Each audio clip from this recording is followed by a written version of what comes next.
So if you've been keeping up with everything Marvel Studios, you know that they recently made that giant announcement as part of Disney's future slate for the next few years. And of course, Marvel Studios expanded to 4 films a year. This means 8 MCU properties per year from 2022 onwards.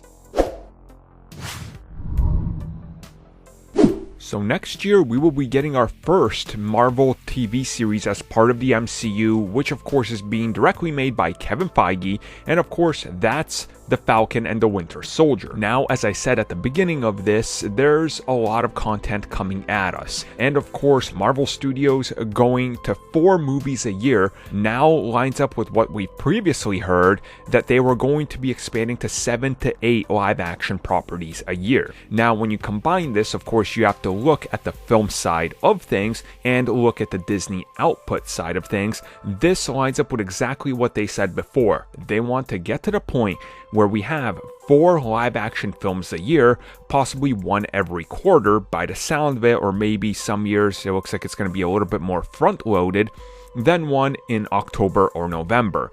Now, knowing that, if we line up the TV side of things with Disney Plus, we can officially say that we are going to be getting 4 TV series for a total of 8 pieces of live action content per year. Now, when you look at it, it doesn't seem like that at first, but remember, they said that many of these series will get follow-up seasons if the response to them is there, much like The Mandalorian currently. You know, they're looking to expand the future of the Marvel Cinematic Universe with these series.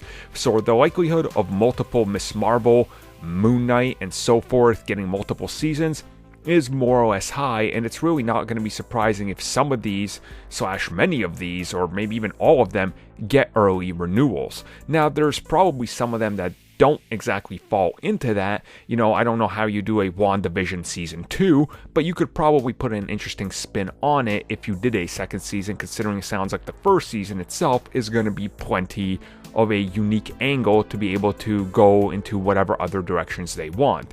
So when you start looking at it that way and you start lining up all the content, you know, there seems to be this kind of notion that starting 2022 and really into 2023, when you have these 8 pieces, it's never going to be feeling like there's something missing. Because if you really start thinking about it, releasing a movie and a series, and a movie and a series, and repeating that all year long means that throughout the year, we're literally going to be living with these Marvel characters for largely the entire duration of the year. There's obviously going to be, 6 to 8 episodes per season, but then once you line up the movies and you take a couple weeks off between a season, and then, of course, a film, it's going to feel like the entire year has enough content, and ultimately, I think that's their goal. And it's going to be interesting to see how the audiences respond to it, because that is a lot of content, and certainly some people will watch some of it, other people won't tune into any of the shows. It's just how it's going to be. So it's going to be interesting to see how they proceed with this, especially since they said you're going to want to watch all of it to understand all of it. It's again changing that model.